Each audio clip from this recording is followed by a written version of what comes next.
Thanks so much for joining me today. So today we're going to be talking all about the artist side of ZAPP. It's kind of how we like to start off the new year here at ZAPP. Just kind of going over, how would you sign up if you're a new artist? How do you upload images? How do you apply for an event? All of those kind of steps and pieces. So the very first thing, we're just going to pretend we're new artists right now as we come in. So this is going to be the ZAPPlication, homepage. Here at the bottom, we've got our events list. This is a scrolling list of events on ZAPP. We've got our blog. A lot of our blog has moved into our help center, so that's why it's kind of outdated here. And then right here is our artist help center. So for you guys to know, if you're ever looking for resources to send your artists, you can click on getting started or on any of these videos and it will take you to our help center. And then you'll have a full, looks just like your help center, full bunch of blocks that kind of go into the different elements of the artist side of ZAPP.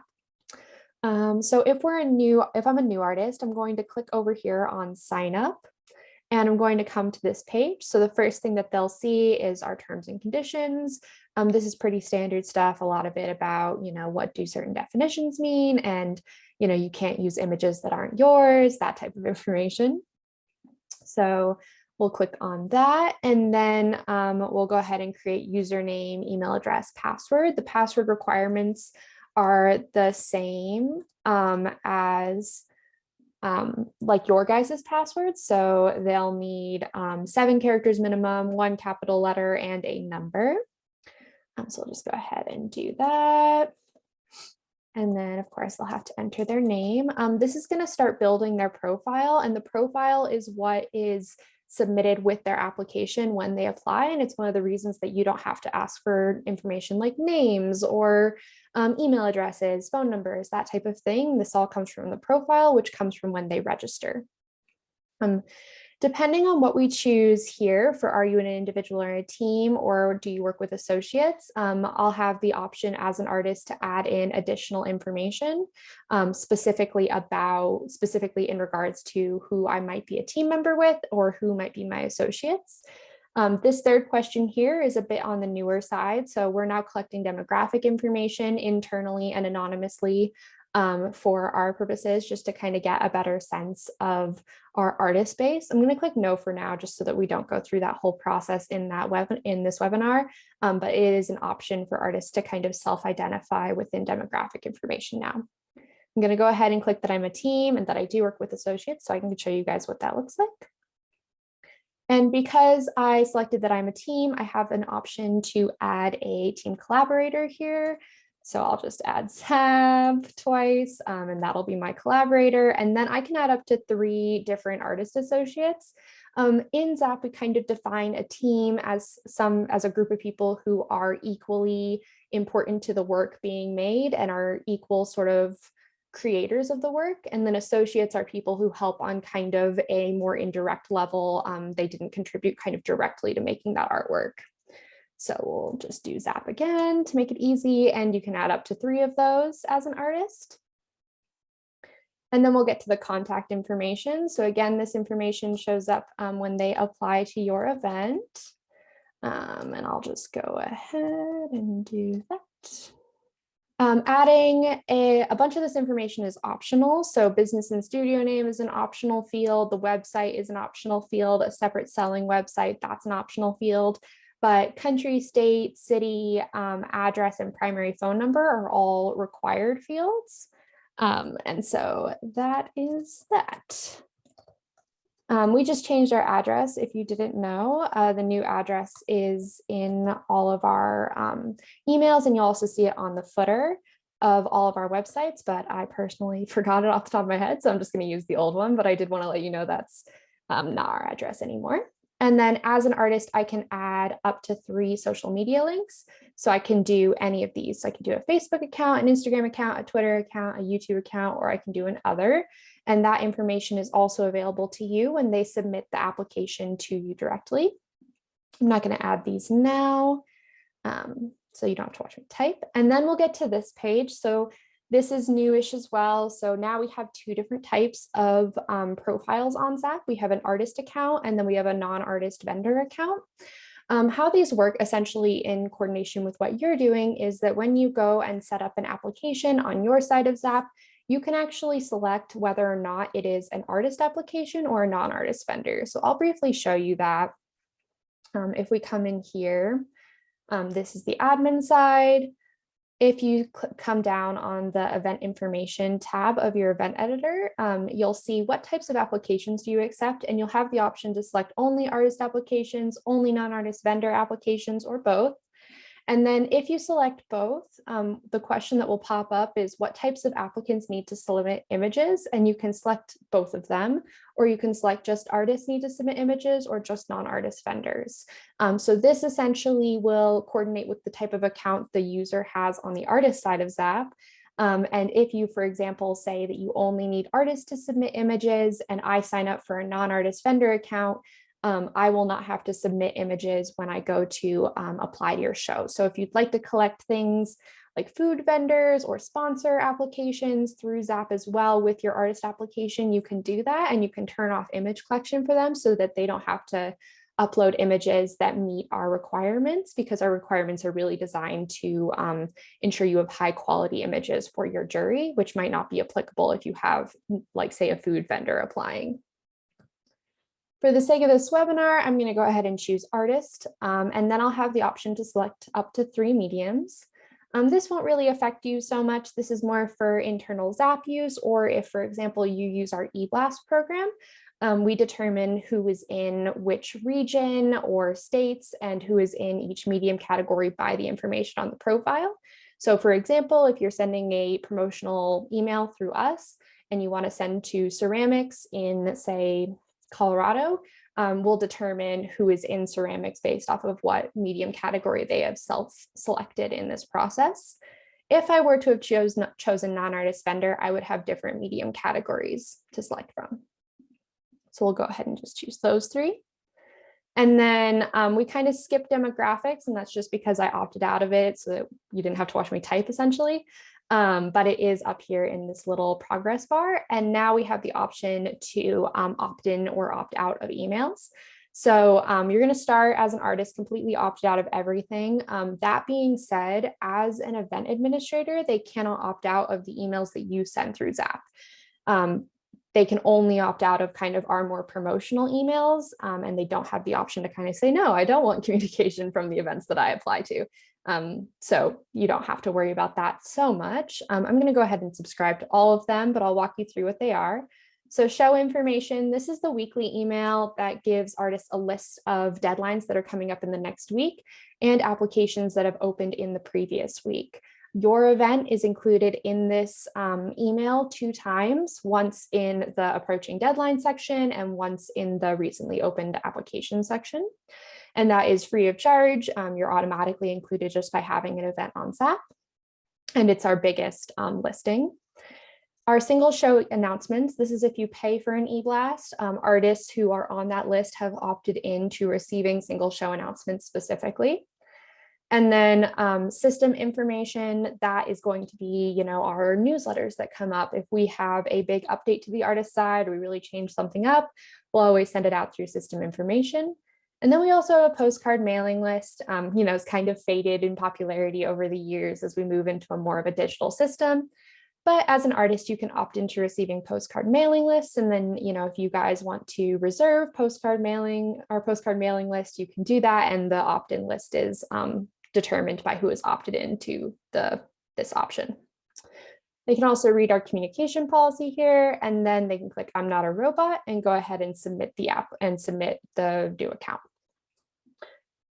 So once they do that, now they are at essentially the homepage for ZAPP. And I'm going to go ahead and actually log into my other more kind of full artist account. But that it does go kind of through the registration process for you guys. And so the homepage, regardless of whether or not you're a new registrar or if you are a seasoned artist, is always going to be the My ZAPPlications page. This is kind of the control center for all of ZAPP. So this is, you know, all of your active applications. You can review your archived applications and you can kind of see what the status of everything is. And kind of along those lines, I did get a question when I put out the webinar release that kind of asked to go through the statuses. So I'm going to go ahead and do that now. So essentially, artists will see a variety of statuses. The first one that they'll get when they start an application is just started. So that is you have started the application, but have not yet submitted it to the event. Then they'll have ready for submission. So that's like they filled out everything they need to, they just need to pay the application fee and then they could submit their application. Both of these statuses are not visible on your side of ZAPP. On your side of ZAPP, it looks a little bit different. And these are the statuses that are available. So artists have these two ones that happen kind of prior to actually submitting the application. Awaiting payment by check. This is a status that they'll go in if they apply via and pay the application fee via check, as well as if they pay a booth fee by check. Both options will put them in awaiting payment by check so that you guys can go ahead and manage who is paying by check and whether or not you've received that. Received, this is the same as it is on your side. So this is just, they submitted the application and you now have it on your end of things. One thing to kind of know here is that on your side of ZAPP, reviewed and other, those two statuses will also show as received on the artist side of ZAPP. So they won't see if you're moving them to reviewed, if you're moving people back and forth from reviewed to received, or you're moving them to other, they're not going to see any of that. So feel free to use kind of the reviewed and other statuses as you go, because it'll just show as received on their end. Incomplete, this is a status that is designed to only be used before the application deadline, but essentially what you can do as an administrator is move the artist's application from the received status to the incomplete status. And before your application deadline, they'll be able to make edits and then resubmit that application without paying any additional application or jury fees. Exception does kind of the exact same thing, except it's for after your application deadline. So you'll move them there. They can make any edits to their application, but the one difference is that they cannot resubmit their application on their own. In the exception status, they will need to reach out to you so that you can move their application back to received yourself. And the reason we do that is because you might be in the middle of your jury process during this time, and you probably don't want people just randomly coming into your jury process after you pulled them out before you review their application again. So incomplete before your application deadline, exception after the application deadline. On the artist side of ZAPP, it's going to function pretty similarly. They're going to be able to edit in both of those statuses. The only difference is they'll be able to resubmit in incomplete, and they'll need to reach back out to you in the exception status. Withdrawn, this mirrors the withdrawn status on your side. So the application has been withdrawn from consideration, probably because of a conversation you have had with the artist. They'll have a jury in progress status. This will be specifically while your jury is set to in progress on the administrator side of ZAPP. So their status will show as jury in progress. So after you have changed this current jury status to in progress, no other field on this page will turn their status to in progress, jury in progress, except for this dropdown. Then invited, they've been invited to participate, and from there they'll have a button where they can accept or decline their invitation. If they accept it, they'll move to accepted. If they decline it, they'll move to declined. If they're not invited, their status will show as not invited. And then the last status on their end is going to be confirmed. And that is just they have purchased a booth and have confirmed their intent to participate in the event. If you're not selling booths on ZAPP, you can still use the confirmed status. You can just kind of follow this kind of structure where they purchased a booth, or maybe they filled out your confirmation packet and they are essentially ready to go. So that is kind of how statuses work on ZAPP. You can find this page and all of the descriptions within the Artist Help Center under frequently asked questions. You also have a page in the Admin Help Center called Managing Applications, I believe. Managing artist applications, and you'll have a list of statuses as well that you can kind of review. And then on your side of ZAPP, you'll also have information about what types of products can they purchase. So this is a little bit more thorough for you guys, and then this is more designed for them. So as a new artist on ZAPP, the first thing that I'm going to want to do is upload images so that I can go ahead and submit applications to events. So the portfolio is where all images are going to be uploaded and stored. All artists have 100 megabytes of storage. Or 1,000 megabytes of storage, not 100. And we've only ever had one person reach that 1,000 megabytes. So it hasn't been an issue. Nobody ever really reaches their storage limits. All images that are uploaded on ZAPP at this time have to meet our image requirements of 1400 pixels on the longest edge. And then we also have image guidelines here for artists. If I go ahead and click that, I'll come to our uploading images and saving statements section. And we include a lot of resources for editing and uploading images and tools for that sort of thing. When I'm ready as an artist to upload an image, I'll come over here to upload media. And the first question that the system is going to ask me is this your booth shot? So if I select yes, then I will only need to enter an image and I will only need to enter the image title into this box. But I will not be able to submit it as an artwork image. I'll have to submit it as a booth shot.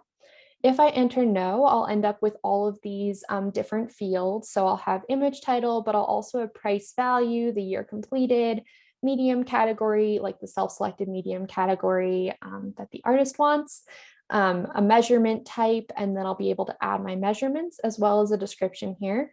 All of this information is included when an artist submits an image to your event on ZAPP. So if you go into an image in your artist citation page and you click on it, you'll see any information that they included.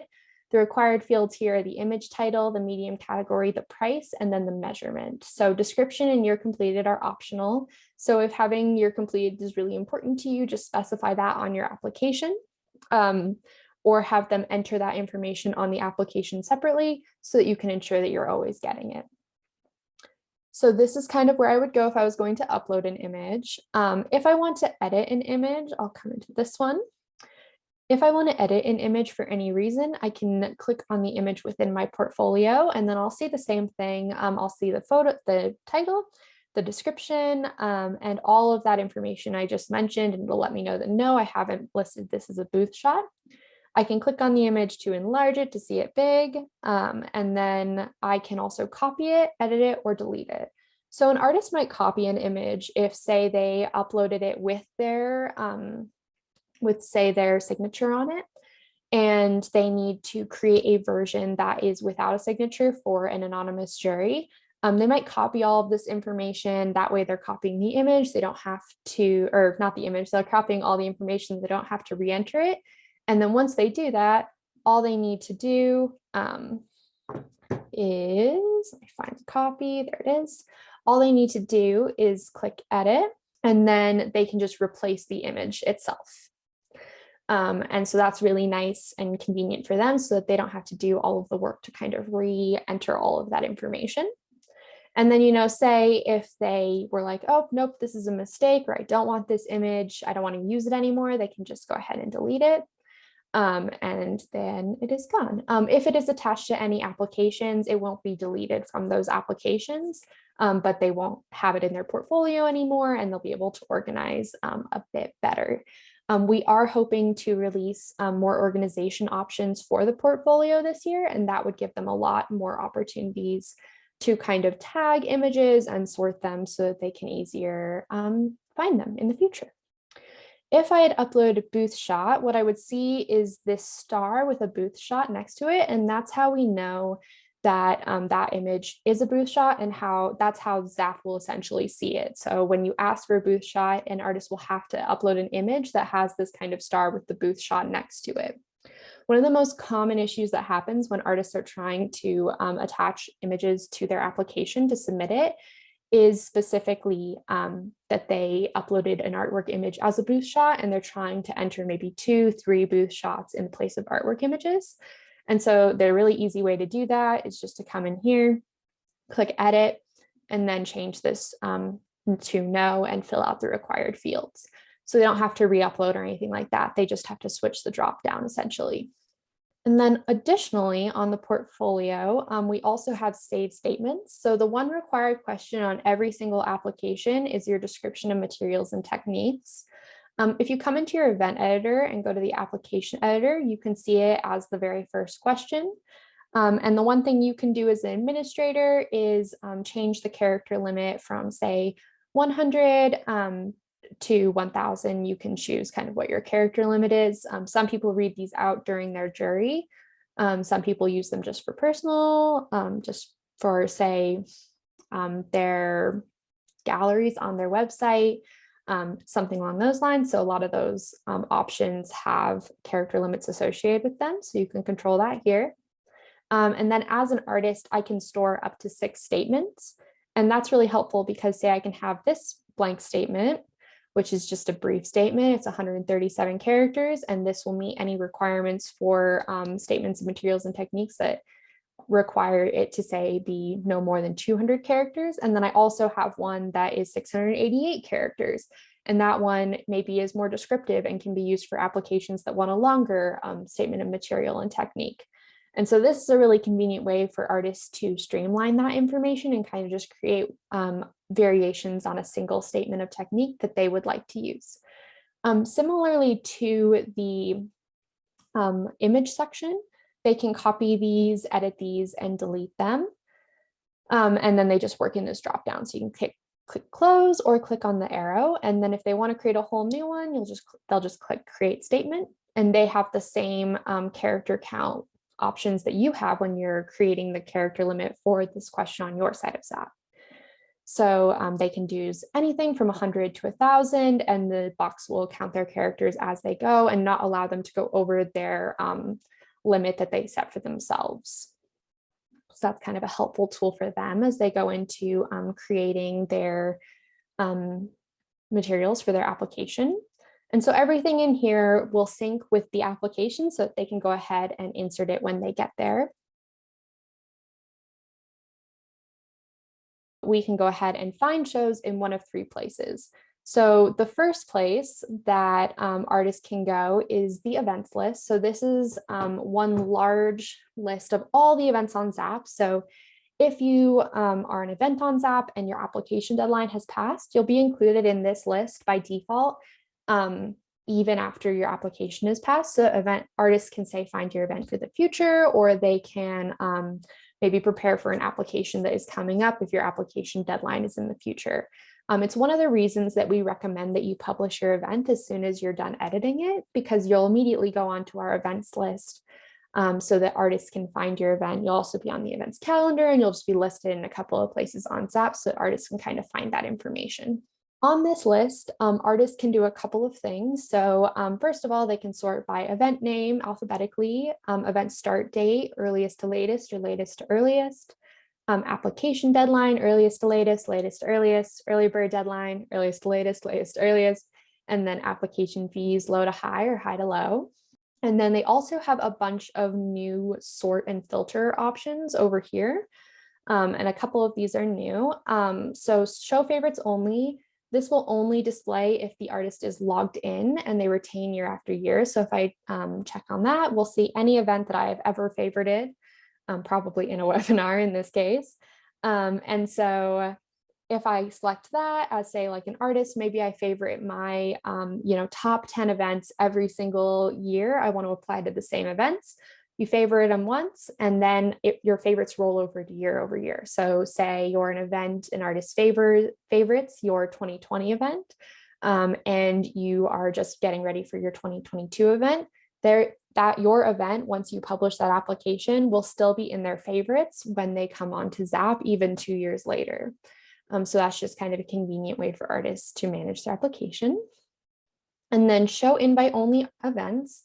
These are events that require an access code in order for artists to apply. Maybe they are only, say, rolling over artists from a 2020 cancellation, or maybe they just have a very local event with a set number of people that are going to apply, and all of those people are going to have an access code to do so. So those people, if you say, I'm an artist who does have an access code, I'm going to show invite only events first, because that's going to narrow down my event list to 20 right away, and I can find the event that I'm looking for really quickly. Whereas if I have this off, it'll take a second, but there's 792 events listed without that. Application status refers to whether or not your event is currently accepting applications. So if it's open and closed, that is going to be every single event that is currently on ZAPP, and the events list is going to default to showing every event that is currently on ZAPP. If it's open only, that's going to be just applications that are currently accepting applicants. Application deadline. This used to be that the artist would select just a month for the application deadline to be in. Now artists can actually select a specific date range. So say they're like, okay, I'm going to have a lot of time to apply to events in this week of March. I want to make sure that I get everything by March 31st. They can go ahead and, select March 31st as that application deadline. The latest that they want it to be, click search for it, click go, and they'll be able to find those.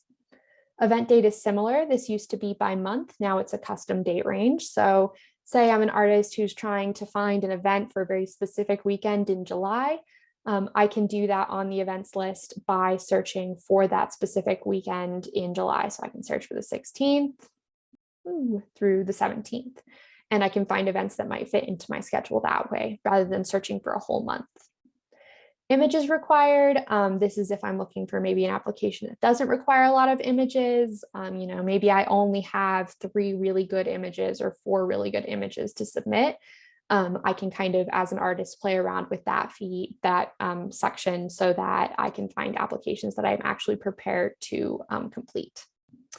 Application fee, this is just a minimum to maximum. So again, if I'm an artist and I have a really specific fee that I can't go above, say I can't afford any more than $25 for an application, I can bring that down to $25 and search for applications that have fees within that range. Booth fee works very similarly, except it goes up to $2,500, and I can pull that back and forth as needed.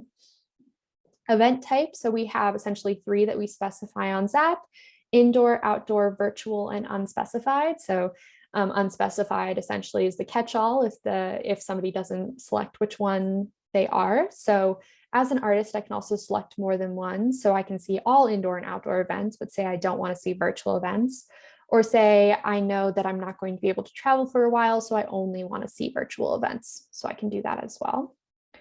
And then application type, I can search by artist application, by vendor application, or by both. I can also search by whether or not an event is juried, and I can select the states that I'm interested in. So maybe I'm in Colorado and I'm willing to go to like the surrounding 4 states. So I can custom select those states that I'm going to be interested in. For region, you'll just select one, and that just will give you the entire region of the entire applications that are available in that region. And then at the bottom, we have this apply filters button or reset. Searching by keyword, this is really useful if you're just looking for your event, or an artist knows exactly what event they're looking for. So for example, the one that we're going to be working with today is the waterfall event. And so I can come click in waterfall and it will be here. This search, I believe, searches for anything in the title, the event summary, and the location is, I believe, the 3 things that it searches for. So that's how they can find an event, and we can favorite this for when we're ready. The apply to the shows page functions pretty much exactly the same as the events list, except it defaults to only applications that are currently accepting applicants. So all of the filters and features will be the same. All of the sort by options will be the same. The only difference is that a lot of artists just come here because it's, they're looking for an application to apply to right now, and they'll come onto this page. For artists who are planning farther in the future or just kind of curious as to what the calendar looks like, we do have a calendar view. And the calendar view is color-coded based off of what events have application deadlines on that day or within this time frame. And those are going to be red. Application open dates are going to be green, and event start dates are going to be gray. So as an artist, I can come through here and I can go, whoa, there's a lot of deadlines on the 1st of February. So I need to make sure that I'm paying attention to the events that I am interested in here because I want to make sure that I get all of my things in quickly. And so a lot of artists use this view specifically to find those events that have those deadlines and just kind of see where they're going on a quick snapshot. Similar to the other pages, there's a few less filter options here, but you can filter by state, by the event name, by regions. You can see only invite-only events, that type of information. And then below the table, depending on what day you click on, you'll get a list of event cards, and this will include your event name, the event dates, the deadline, notification date if given, any fees. So if you have an early bird or a late fee, it'll show as like early bird, application fee, and then late fee. Whether or not a booth shot is required, the number of images that are required, and then the event summary is here as well. And you'll see, of course, the days to deadline, and they can, of course, go directly to your event from there. If you click on a day that isn't today, you'll have the option as an artist to click on display today's date and get the event cards for that particular time. And these dots coordinate to what is on the calendar. So red means application deadline, green means application open date, and gray means event start date. If you're on mobile, this is going to look a little bit different. So you'll see the compact view. So if you're on your phone, essentially, you'll see the compact view, and those will just give you dots, and you're going to be more reliant on the cards underneath. And that is just because that big version where you see all of those names is just too big to go on a phone and be readable still. So there is a small version for if you are on your phone. And that is kind of how you go about finding events. So now that, say, we've kind of found an event, we'll go back to apply to shows because I favorited it. Turn on favorites. And down here, this is the waterfall demo event. And all ZAPP demo events are going to have an access code so that you don't ever, so no artist ever accidentally applies. And let me grab it from my side. If you are an access only event, by the way, the invite only access code is going to show within your event editor, and it's going to be on the upper right hand side right here. And that code is what you're going to want to give artists who are applying to your event. So we'll go ahead and put it in there. Click apply to this show, and then we'll immediately be brought to the legal agreement. So one of the things that is unchangeable on ZAPP is your legal agreement. So legal agreements, once you publish your event and once artists start to apply, we will essentially, they lock so that you can't change them anymore. If you do need to change your legal agreement for any reason, you'll just want to reach out to us, and we'll make sure that all artists who have started an application receive a notice that you're changing your legal agreement. And then we'll go ahead and make those changes on your behalf. But just so you're aware, the reason that this isn't editable is because this is considered the legal binding portion of the application between the artist and your event, where they agree to all of your rules and regulations and that type of information. So here they'll have the option to say, I don't agree to this legal agreement. Yes, I agree, or they can print it. So we'll hit I agree. And then this show specific medium category is going to sync with the application editor section of your event editor. So depending on how many medium categories you create here, that's how many are going to show up in this specific section. And so we'll go ahead and select painting here. By the way, you can edit any of these fields at any time. Once an artist applies in a specific medium category, though, you cannot delete it, and you can still edit it. So you'll notice here, I was helping a different event, and they were curious if they could, close out a medium category because it was full. So what I kind of recommend doing if you get in that position, you want to close a medium category out because maybe you're doing a rolling jury and you no longer have space in that category. You can go ahead and edit it. So you say, this is full and you'll only be juried or reviewed for the wait list. And then you can click save. If you catch it early enough, you don't have, and nobody has applied, you can go ahead and just delete a medium category. And then we have a description of materials and technique. And this one is 1,000 characters. And I have this button right here to insert my save statement. When I click on that, I'll get this pop-up that asks me to select my statement of technique. So I'm going to select the one that is a higher character count because I created one specifically for that purpose. And then we'll move on to the rest of the application. So the first question will be, how did you hear about us on this one? So this is just a checkbox question. So I can go ahead and select anything I had heard of. I have this question here for I affirm that my work is not by sell. A general kind of tip that we offer is if you're worried as an event that some artists aren't reading your event prospectus and they're not following your rules and regulations, you can create a single select option here that is required that artists can essentially like that they essentially have to read. So if you're worried about buy-sell artists, you can include a question that says, I confirm that my work is not buy-sell, with the only option being yes. You could also create a description that says, if your work is buy-sell, like you're not applicable to this event. And so we ask that you don't submit an application. But in this case, I can confirm that. So I'll move on to the next one.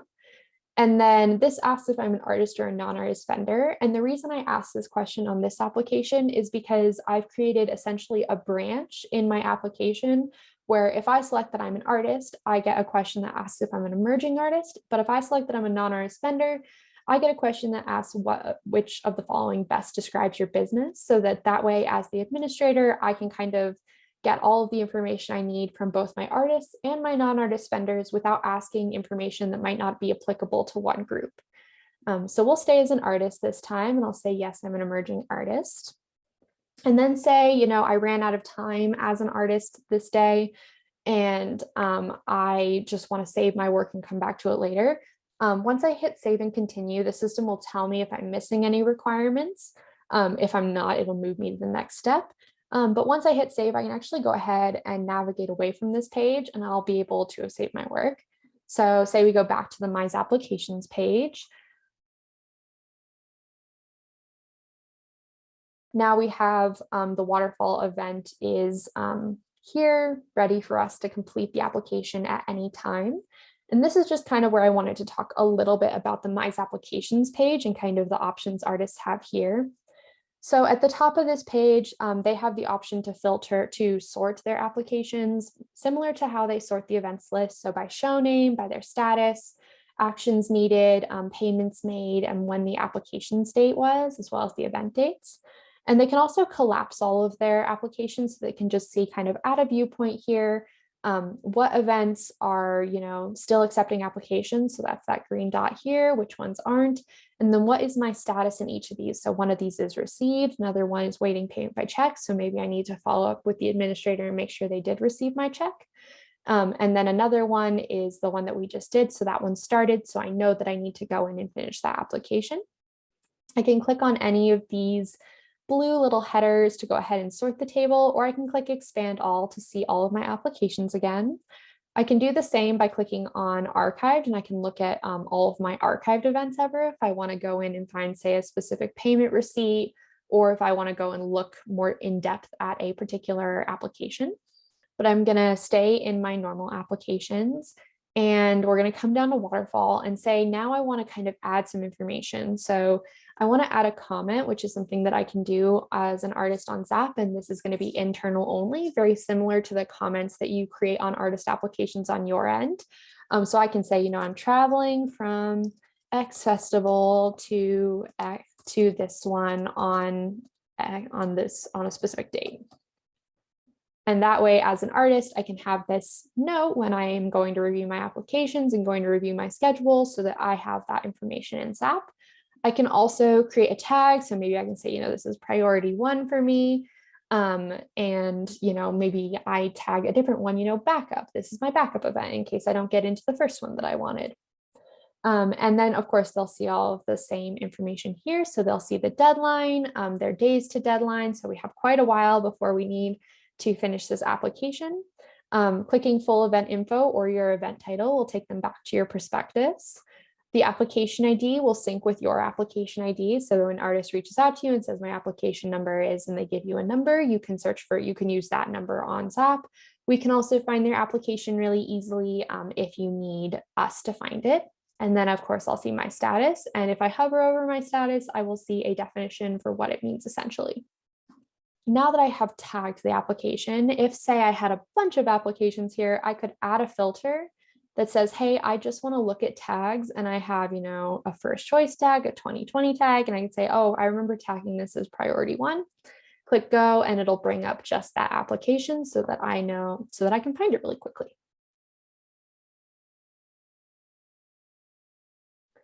So now that we've done that, I'm going to go ahead and click complete. And then down here all we have left to do is essentially submit the images. So one of the things is, if I've submitted an application in the past to this event, I can click on image submission history and I can see, what was my application status. So in this case, this version of this application did get me accepted into the festival, and then I went. And then I can see, hey, I applied to this last on June 30th, 2021. That's when I sent in this festival, this particular application, what medium category was it in, and what was my statement of technique. And that can just help artists decide, hey, this was really successful last year, or maybe they weren't invited and they want to make sure that this year they don't kind of use the same images that they create in that year. If they have multiple years of application, say they've applied to your event, 5 times, 10 times, they will have all of that information here. And they can just scroll through them to see like, oh, this one was waitlist, that one was confirmed, that type of thing. But then I can scroll down to my portfolio and I can select the images that I want to attach to my application. So I'll go ahead and select these, and it's 4 artwork images and 1 booth shot, and the booth shot is marked with a star on the application as well. So I'll go ahead and do that. And then say I come up here and I'm like, I don't think this order is going to be very helpful for jurors. I can click that change image order button and I can drag and drop images into the order that I actually want them in.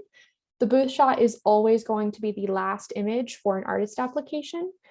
So it will not move. And then when I'm ready, I can click save and preview and my application is done. I'll see my tags over here. So any comments that I've made, any tags, that type of information. I'll see the information that you will get as the administrator. So that is going to be applicant name, studio name, business name, the address, phone numbers, email addresses, that type of thing. So I'll know what information is being sent. And the application fee for this is $0. So I don't need to worry about that too much. And then I can go down and I can actually review my application. I can click on any of these images to pull up the information. It looks just like on your side when you review an artist in the artist citation page. And then I can also preview as a juror. This is presuming you're using a monitor jury scorecard. And then once my computer feels like it, okay. And then once it is loaded, I can see everything just as a juror would see it. And I can kind of review and say, okay, that looks good to me. And I'm like, okay, I'm ready to actually check out. I can edit the application if I'm not ready. I can also go to apply to more shows from here, but generally for artists, we recommend that once you're ready, go ahead and check out. Because last thing you want to do is forget that you didn't check out an application, but you still filled it all out. And once you click checkout from the application page, the application fee is automatically added into the artist's cart for them to purchase. So we'll just go to next step. If I say had wanted to purchase a booth, I could update the quantities under this second step here. So this is update quantities. And then I could add coupons here if that was applicable. It's a $0 fee, so that's not necessary. And then I'll come to this page, which is payment information. So it'll say there's no payment necessary. If there was a payment necessary, what options I would have would depend on what options you select in your product editor. So in the product editor, you can decide whether or not you're accepting just credit card and PayPal payments or just check payments, or if you're accepting all. If you're accepting check payments, I'll only have the option to select check, only have the option to select credit card and PayPal if you're only accepting those options. If you're accepting all, in this payment method section, there would be a drop down that shows whether or not you are, so that gives the artist the option to select either pay by credit card or pay by check. There isn't that, so instead we'll just have this checkout free items button, and then we'll click submit. And I will get a receipt even if it's a free product. It just kind of gives me that information. And then if I come to my ZAPPlications page, and I find it, it will go ahead and now it's in received. And then if we come over to the admin side of ZAPP, we will now see that we have an application in the received status. And we can come in here and review it just as normal.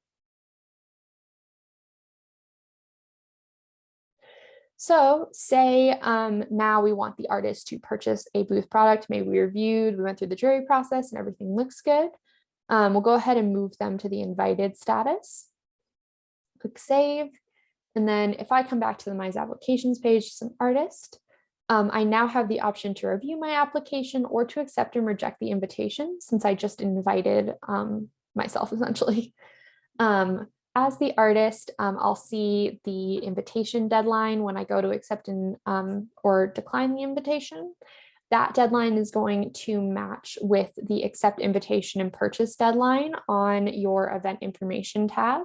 So that is going to be right here.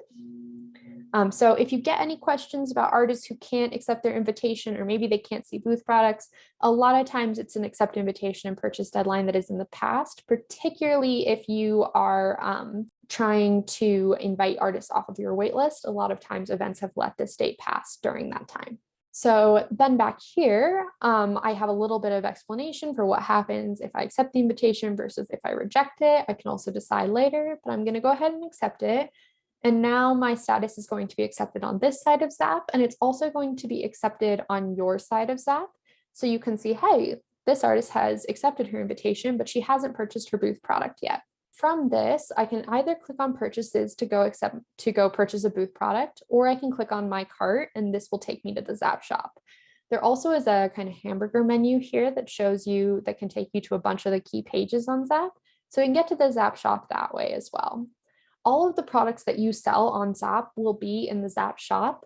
If an artist has applied to multiple events that are all selling products at the same time, they will get a list of events with the corresponding application ID in the product section that they can expand or collapse.